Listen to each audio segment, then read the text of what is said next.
Action! Welcome to Bards and Barrels, the podcast for Dungeons & Dragons players, new and old. I'm Phil Boone, and I'm joined by my friends and co-hosts, Ross Struess and Brett Miller. We'll be exploring the world of Dungeons & Dragons in each episode, sharing our experiences, offering tips and advice for those who play and run this classic game. So whether you're a new player just starting out, or a seasoned veteran looking to get a new perspective on things, Bards and Barrels has something for everyone. So sit back, grab a drink, and join us as we roll for initiative and embark on an epic adventure.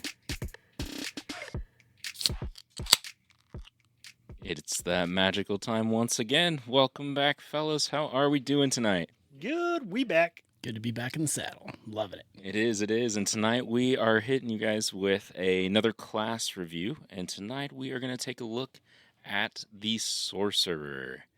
What do you guys think? Initial impressions? This is going to be a fun one. I tend to really appreciate the charisma-based classes that you get to speak up at your table and kind of be one of the faces of your party, and this fits that bill. I think this is one of the magic classes that's probably not necessarily the easiest to understand. It's like, we haven't even gotten to the wizard where it's like spells upon spells, but it's like the easiest to understand in the sense that you don't have to worry about a patron. You don't have to worry about somebody blessing you like in the sense of a cleric and divine magic, and you don't have to learn your magic like a wizard does. So it's a little bit simplified in some ways. Yeah, I like that your magic is your own, right? As a sorcerer, you're not beholden to somebody. It comes through you. Right. Raw magic, how the book puts it. Yeah. Yeah. So it's like, if you haven't listened to some of our other episodes, warlocks have their magic bestowed upon them. Wizards learn their magic, and sorcerers are channeling the magic that's already inside of them. Yeah. So you're saying sorcerers like it raw? Yes. Got it. And we went there. The more you know. Pros and cons. What do you guys think here? What'd you like? What didn't you like in the sorcerer realm? Well, I think the first pro for me is actually something that Brett mentioned. It's that charisma lead for your spellcasting magic, your spellcasting ability and stuff like that. Like Brett, I agree. I like to be that player who speaks up, that very forward talky, like to be persuasive, and be the deception person if I need to be. So I like the fact that charisma drives these. There are a lot of opportunities for role-playing with a sorcerer. You have this power innately inside of you, and so you maybe don't necessarily know how to control it or haven't learned all the ins and outs of it. And so you can work with your DM on how does that look for your character? Are you learning this stuff for the first time, or how are you improving upon those skills as you level up? So one of the things I think is funny about this, right? The biggest pro for you guys is like the charismatic side, the role playing side, and I could just tell that I like to play different styles of characters because the number one pro to me is like, hey, sorcerers can hit hard from a distance, right? Like they can do some decent distance damage as a spellcaster, and it's that type of magic. This is not healing magic, right? They're in it to hit hard. So it's just interesting the pieces of those that stick out to us because that's my pro. So you're not a charisma player? That's not my number one. It's usually my dumb stat. So this was a tough build for me. I'd say one of the cons, though, is because you're mostly playing at a distance, you're not going to have a lot of staying power. If they focus on you, you're kind of weak. That was one of my biggest cons, actually, was you're not a very durable character. Kind of glass cannon-y. Not as bad as the wizard, but close. Right, and I think that's also in the fact that your weapon proficiencies are in like daggers, darts, slings, again things that are fairly distance because you can throw all of those things. Yep. So it's not like get in there and fight. Armor proficiency? None. Yeah, you don't want to get hit. None. Well, okay. So the funny thing is like, and a wizard says the same thing. So that you have 0 armor proficiency, but you can get mage armor. So it's like there are ways to get around that where you're not, again, getting away from the glass cannon a little bit, where you can work your way through some loopholes. But yeah, in a traditional sense, you're not going to be running around with plate armor on or leather armor for that matter. Another pro that I found as we kind of were looking into this too, if you look outside of the core rules and the player's handbook, there is a lot of flexibility available when building a sorcerer, more so than I had realized. Yeah, I think that's an interesting point to take because it's both a pro and a con. It's a pro because if you get outside the books, there's a lot of options for you, but it's a con at the same time because if you're going through the core rules, you have one option. Yeah. But I guess also if that's the route you're playing, this is your first character and you're going the sorcerer route, that one option is nice because you don't have to try to shuffle through things. You can really hone in on that one. So it's a mix for me. And that's one where it's interesting how some of the different classes have more options at level 1 in the basic rules or the player's handbook than others. Like this is pretty limited on what you get just for free. Yeah, I think was it the cleric we were looking at? I think was similar to that too. Did you only get one domain or Yeah, something the like life that? domain. Yeah, it's interesting. Well, I'll be curious to see if when we get to wizard, if it's the same. Do you really only get one choice in a lot of your spellcasting classes? Brett looked at me, but I don't remember. Stay tuned. All right, and what if we take a look at some pop culture references? I had a hard time with this one. What do you guys see? What are some of our pop culture sorcerers? I think there are so many that you maybe just don't think of them as a sorcerer. You probably think of them as a wizard. But starting off within the kind of D&D realm. So the new D&D movie that came out fairly recently, Simon is a sorcerer Yep. in that movie. Other ones in Disney Pixar's Onward, Oh yeah, I forgot about Onward. Okay. Ian Lightfoot is a sorcerer. He's got the magic inside of him. His brother doesn't, but he is able to channel that magic that he learns throughout the movie. Other ones would be like Elsa from Frozen. She's got magic inside of her. But then you get to some of the more interesting ones like Harry Potter. I would say Harry in Harry Potter is a sorcerer, but somebody like Hermione is a wizard. Harry's got the power inside of him. He just kind of learns things on his own. He's not really a book smart person. Hermione, on the other hand, learns her magic.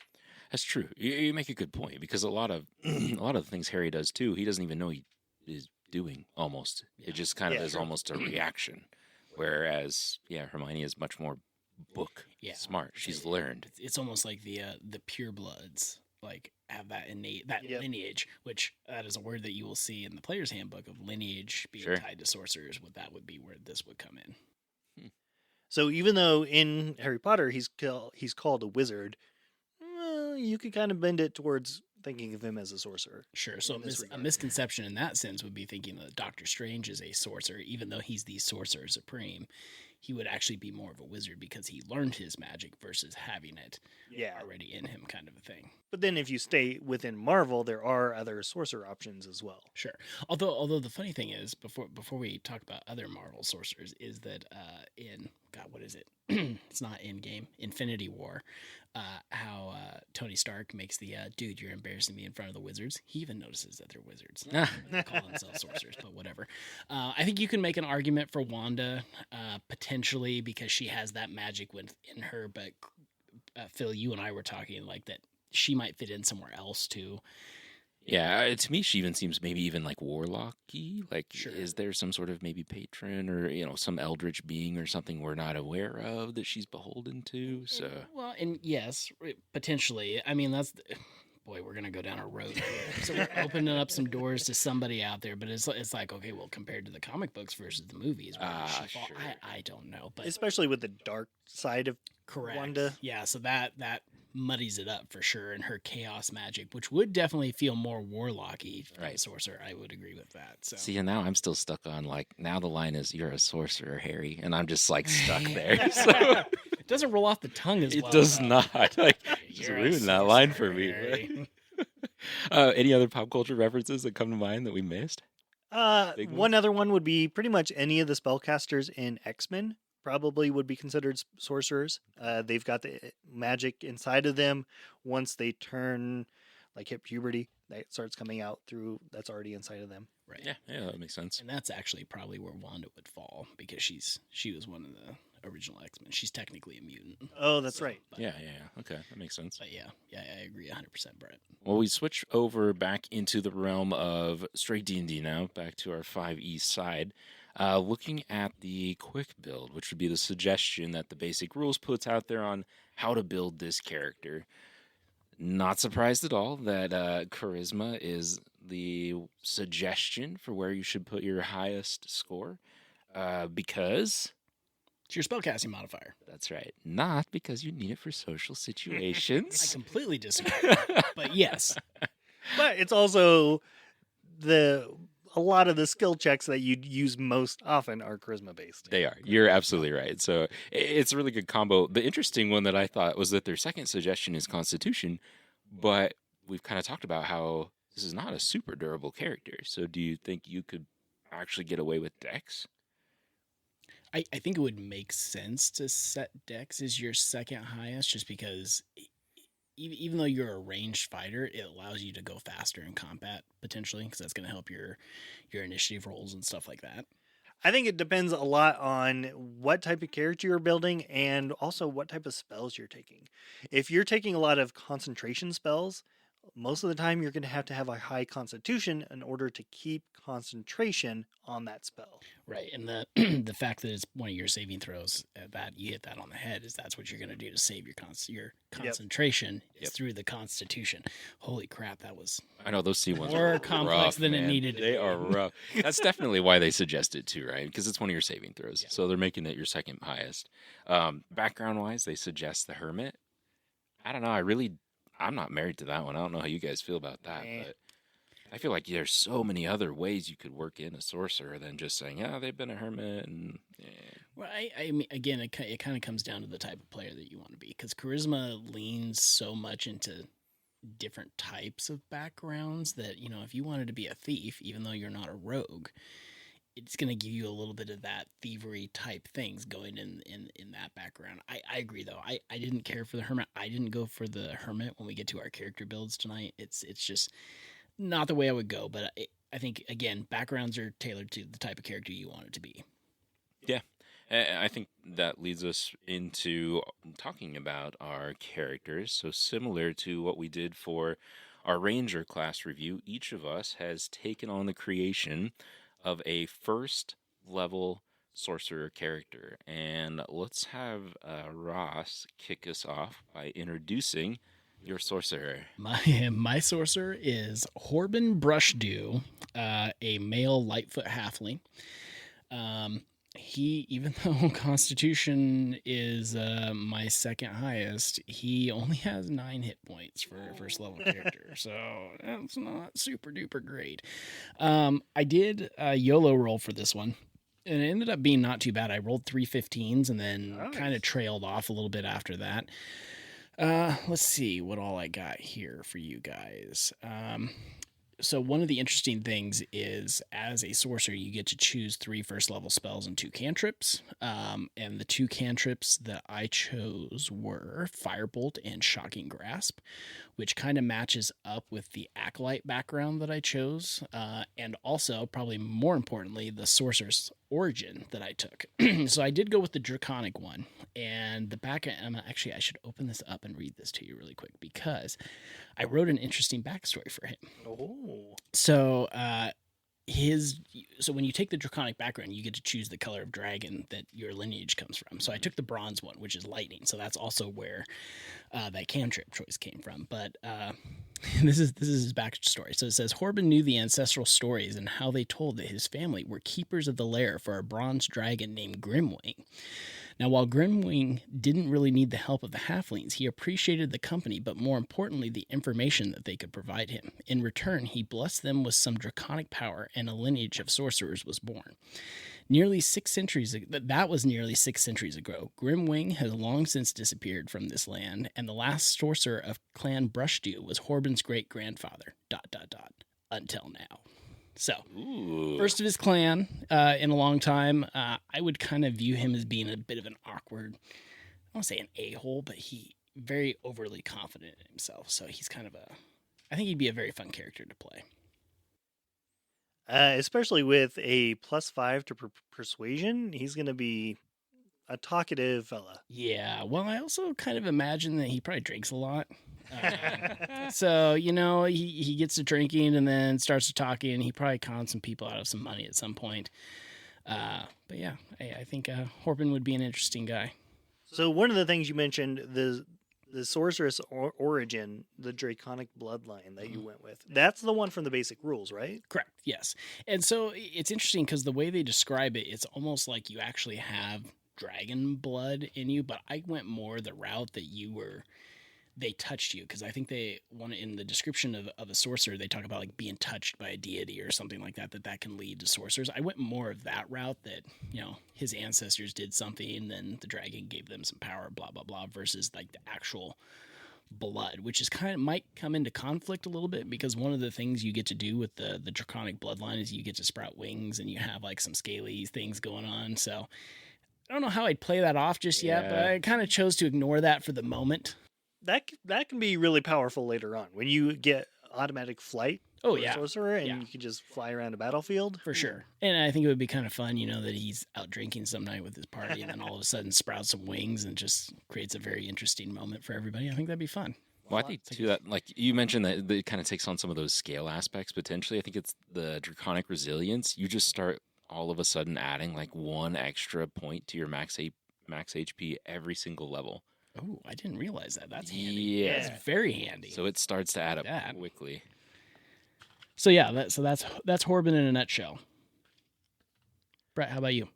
All right, I went quite a bit different. Mine is Victoria Yushang. She is a tiefling sorcerer, and she has the criminal background. So she was coming up from the underground, doesn't really know how she has the sorcerer back blood inside of her, but she just is part of it. And she has some interesting sorceress origins. She has wild magic as her sorcerer origin, which can be very chaotic depending on how you want to play it with your DM. Because if you cast a spell of first level or higher, your DM can ask you to roll a d20. And if you roll too low, if you roll a 1, you have to roll on this wild magic table. And then with that, all sorts of crazy things can happen. Everything from you cast grease centered on yourself, all the way to regaining hit points, to lots of different things. It's like 50 different possibilities in this wild magic table. Some of them good, some of them bad. Is casting grease on yourself like that thing at the fair where you try to catch the grease pig? Is that what it's Pretty like? much. Huh, okay. If you're trying to get out of a sticky situation, trying to run away from somebody, that could come in handy. But it's a random selection of what is going to happen to you. So rolling on that table, so when you use the wild magic, if your DM asks you to roll, is that effectively so you're seeing if that person can actually channel the wild magic? Is that what that is?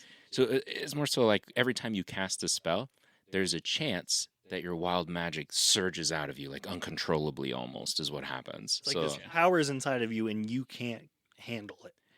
Gotcha. Basically, you almost can't contain it. So it just spurts out of you.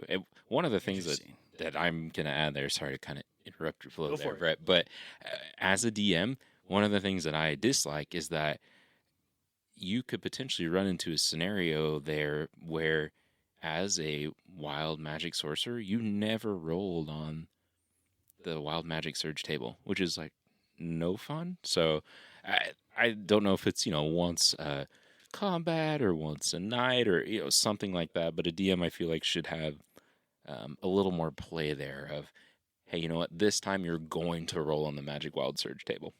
Even if you didn't roll a 1, just to kind of introduce some of that, because it can be a lot of fun to play. Sure.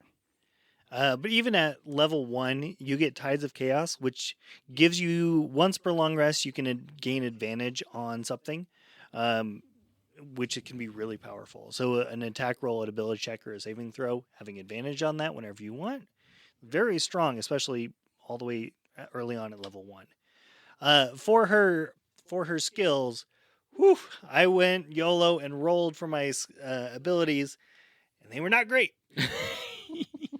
Ended up, thankfully, with a 17 on charisma. Once I had the extra bonuses applied.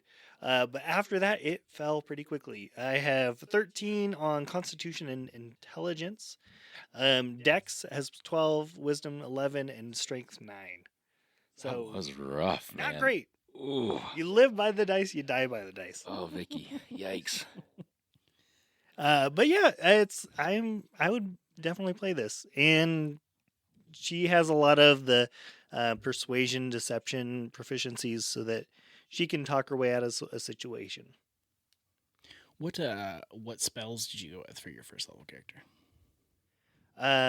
So some of the same ones that you have, I have Firebolt, Mage Hand, which is always handy, and then Poison Spray, Ray of Frost, and Thaumaturgy, which is part of being a tiefling, I believe. Yep. Mm-hmm. And then at first level, Magic Missile and Shield. Sweet. Nice. I think that's awesome. I think that's something that we could throw back in a pro or a con, is that this is probably the first class where you had like 40 spells at first level to go through.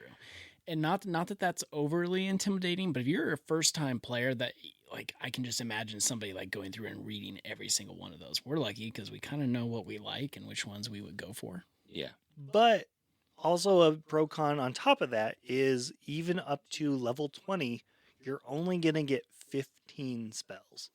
Sure. So I would assume at some point that pool increases, though. Like the pool you can choose from probably increases. Yeah. You get all the way to 9th level spells. Right. But at 20th level, you only have 15 spells. 15 you have to manage. And your basic cantrips on top of that. But thankfully you can swap them out as you level up. You can phase out old ones that aren't powerful enough and replace them with better stuff. But compared to like a wizard where you can just get endless spells, it's quite a bit different. Right. And that's the reason they're going last, because we got to explain spell books when we do Right. Some of the origins too offer you some additional spells that you can get too. Just not, I don't think those two from the basic rules and the core rules and the basic player's handbook. You know, one thing that we haven't touched on before we jump to your spell, after first level, so our characters don't have this just yet, but at level 2 and beyond, you start getting into sorcery points, which is really powerful. And it's a great way to boost a spell or just like upgrade what you're being able to do as needed. Right. And I mean, that's essentially allowing you to buy spell slots, and then you reach a point as a sorcerer that you regain those instead of after a long rest, you regain them after a short rest. So it becomes even more powerful the further you go. And You can also can use those sorcery points to start doing like meta magic at 3rd level, and you can twist your spells to suit your needs. So maybe you're casting an area of effect spell and you want to protect your people that are in that area and only hit the bad ones. It starts to give you some of that manipulation basically to impact how you cast your spells, which I thought was pretty cool too. For sure. All right, Phil, your character. All right. My character, unlike what I usually do, decided to stray quite a bit away from what I would call just a easy entry character. I wanted to just pick something different this time. So I have Oslin, the Goblin Sorcerer. So I went ahead and picked it is a playable race, but it does come from the Mordekainen's, well, I don't know what the newer book is. Monsters of the Multiverse is the newer version of the book. But it is a playable character that you can use. And a little differently as well, I took a different origin. I picked an origin that came out of Tasha's Cauldron of Everything. It's called the Aberrant Mind. So my magic, the innate magic inside of me, actually comes basically from some sort of an alien influence that's wrapped itself around my mind. So the power is psionic. And I did write a little bit of backstory to kind of accompany that as well, of how I came across that. So for Oslin, my first memories are with them. I didn't know I was not like them until my 3rd birthday, and they were all I knew until I reached adulthood at age 8. As a child, I had an imaginary friend that looked like a flumph, or a strange platypus-like creature. One day it gifted me with psionic powers, which have ended up being not so imaginary. I do not remember if I escaped to or was sent to this odd world. Weirder still is the fact that I have met others who look like me and have become a part of their clan. It is unclear what my objective is at this point, but time will tell. Um, I did pick Hermit, I just realized, which I know I just criticized before, but that's why, because I felt that it could tie it into that, and that's not like your normal Hermit story, but I did pick Hermit, so I'm a hypocrite. But I YOLO'd, and I didn't do great, but I didn't do Vicky bad. So Poor I Vicky. I put my 16s. I got two 16s in Charisma and Constitution for that +3 modifier there. I've got a 14 in Wisdom, a couple 12s in Dex and Intelligence, and I'm planning on playing this as a non-melee character. So I put my 10 in Strength because probably Leave that not. to somebody else. Yeah, it's not my role in this party. So spell wise, I do get a couple extras from the Aberrant Mind piece, but I picked Firebolt, Poison Spray, Ray of Frost, Shocking Grasp, and Mind Sliver is the one I get that's a psionic spell, which I thought was pretty neat. Just a distance attack. And then first level wise, I did get a few there from the origin as well. The Arms of Hadar, Dissonant Whispers, which is pretty cool, and then Chaos Bolt and Silvery Barbs. I felt like fit this character the best. Was where I went there. Some of the other kind of things that come along with the Aberrant Mind. So, as a bonus action, I can pick someone within 30 feet of me, and we can communicate telepathically up to a distance of 3 miles, which actually I think increases as my proficiency bonus increases, I want to say. And it's good for a minute. And I think there was one other thing that I had liked in here. Yes. So similar almost to the rogue feature where you can disengage or hide as a bonus action. I've got Nimble Escape, which lets me try to do those as a bonus action on each of the turns. And then, since a goblin is a small creature, when I damage a creature whose size is larger than my own with an attack or a spell, I can do extra damage equal to my proficiency modifier. Nice. Nice. That's cool. So that'll continue to grow in strength over time as well, which I thought was pretty neat. Nice. I do feel like I've been playing D&D with you for a while now. This might be the only character I've ever seen from you that only has a +1 in its dex. You're probably right. What can I say? I like to sneak and stab. That's fair. I completely understand that. I'm just used to you having like a +4 in your initiative and things like that. It's just +12 to stealth. yep. So interesting difference between some of the spells you picked versus Ross and I's. You have primarily only damage dealing spells at Was level 1. Very intentional about that. Intentional? Interesting. It was. I want to sit back and shot pot. And hope nobody ever looks your way. Well, I'm hoping, like, it's not just a party of the three of us, because if Yeah. it is, we're screwed. But we need a barb, or we'll just stand a cleric out there. They can take all the hits, and we'll just fire from the back. That's one area that I picked up on, like looking through the spells. Like as you continue to level up, being intentional on which ones you pick and getting a good balance is important. Getting some damage dealing spells, getting some potentially even healing spells. There are ways to do that. Yeah. Battlefield control, self buffing, like defensive spells. There's lots of ways that you can continue to bolster your backlog of spells. I definitely siloed, for sure. Like, I chose this as... You went like, strong at I first. did, yeah. Like, almost a sniper-esque type of, distance striker is really what I went for, and hoping we have a rounded out party. So, Yep.